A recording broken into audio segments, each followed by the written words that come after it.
सर्व शेतकरी बांधवांना नमस्कार।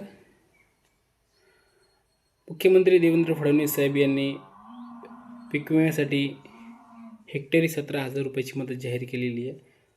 पण ही हेक्टरी जी मदत केली ह्या देवेंद्र फडणवीस साहेबने आपल्याला शेतकऱ्यांना कसं फसवलं आज मी सगळं शेतकऱ्यांना समजून सांगत आहे।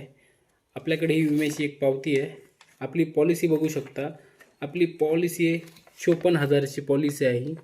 54,000च्या या पॉलिसीमध्ये आपल्याला फक्त 17,000 रुपयाची मदत त्यांनी ती जाहीर केलेली होती 3 दिवस अगोदर।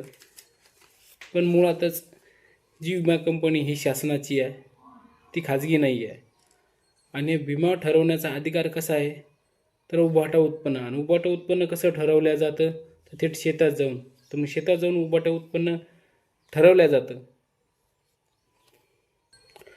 त्या अनुषंगाने तुम्हाला किती उत्पन्न झालं, या किती उत्पन्न झाल्यावरच तुम्हाला किती विमा द्यायचा हे विमा कंपनीच्या JR आहे।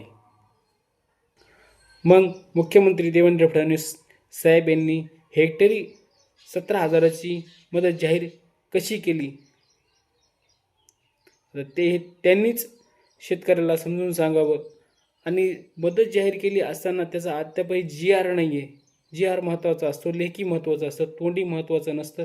तोंडी सांगितले त्यांनी पण अद्याप त्यांनी JR ही विमा कंपनीकडे दिला नाही। आपण विमा कंपनीच्या प्रतिनिधी संपर्क साधले, ते त्यांना विचारलं तर त्यांनी अद्यापही आम्हाला असा कोणता JR नाही आहे की शेतकऱ्याच्या खात्यात सरसकट शेतकऱ्याच्या खात्यामध्ये ज्यांनी या पॉलिसी काढलेले 45 लाख जे मुख्यमंत्री साहेब म्हणले 45 लाख शेतकरी आहेत, तर 45 लाखाचे शेतकरी काढलेल्या त्यांच्या खात्यात 17,000ची मदत, हेक्टरी 17,000ची, म्हणजे कोणतंही पीक असो त्या पिकाला त्यांनी सांगितलं होतं की आपण 17,000 मदत देणार आहेत। पण अद्यापही असा कोणता JR फडणवीस साहेब यांनी काढलेला नाही, तर त्यांनी शेतकऱ्याला फसवलेलं आहे।